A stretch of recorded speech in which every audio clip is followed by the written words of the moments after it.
Okay, so guys, barkanmu da wannan lokaci da fatan kuna lafiya. So as you can see here, wannan wata AI system ce da muka fara haɗa mai suna fake currency detection. Wannan AI system ɗin an ƙirƙire ta ne ko kuma ana kan yin ta ne domin ta sauƙaƙa muku wurin gane kuɗin jabu da kuma na gaskiya. More especially wanda suke yin dealing da kuɗi, ma'ana 'yan kasuwa za ka tarar sometimes suna fama da wannan issue ɗin a riƙa ba ka kuɗi na gani. So wannan AI system ɗin tamu za ta taimaka muku sosai wurin rage yawan asara na kuɗaɗen bogi da ake ba ku. Da farko mun yi amfani da libraries kamar yadda kuke gani. Ga shi nan wannan data sets ɗina ne, na zo na yi validation, na yi cleaning, na yi EDE, na zo na yi define feature ɗina, na zo na yi encoding, muka yi splitting data, muka yi scaling, muka yi creating model, muka duba accuracy safafir ga shi nan.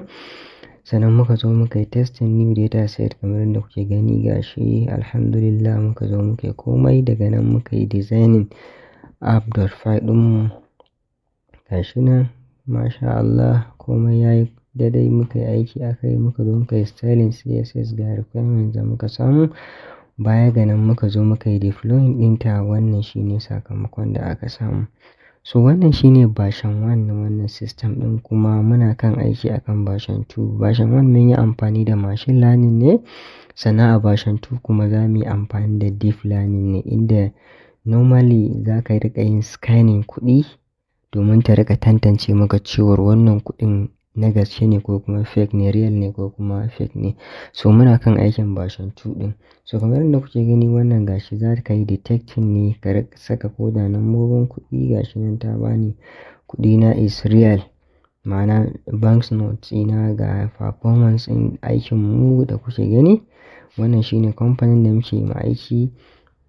Sannan ga about nan idan kuna da buƙatar ku tuntuɓe mu. So wannan shine kaɗan daga cikin achievements ɗin da muka samu, kuma muna kan aiki akan version 2 na wannan system ɗin. Version 2 da za mu yi zai fi version 1 komai, domin za mu yi amfani da deep learning, za mu yi amfani da TensorFlow da Keras da CP da dai sauransu. To ku ci gaba da subscribing YouTube channel ɗinmu na Update Codes ML in order to learn more. Ga waɗanda suke son su koya machine learning ko Python programming ko data analysis, akwai comprehensive course da muka ware muku wanda za ku yi koya da abin da kuke son ku koya, kuma in unbeatable price with exercises, classes, classworks da kuma project da za ku riƙa yawan yi.